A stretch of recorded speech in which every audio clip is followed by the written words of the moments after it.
చిగురు పెదవి పైన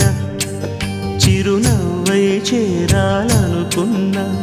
చెలియ మనసులోన సిరిమువ్వై ఆడాలనుకున్నా ఉన్న మాట చెప్పలేని గుండెలు విన్నపాలు వినపడలేదా హారతిచ్చి స్వాగతించు కళ్ళలు ప్రేమ కాంతి కనపడలేదా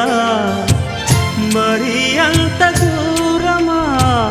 కలలు కన్న తీరమా జాబిలమ్మ నీకు అంత కోపమా జాజి పూల మీద జాలి చూపుమా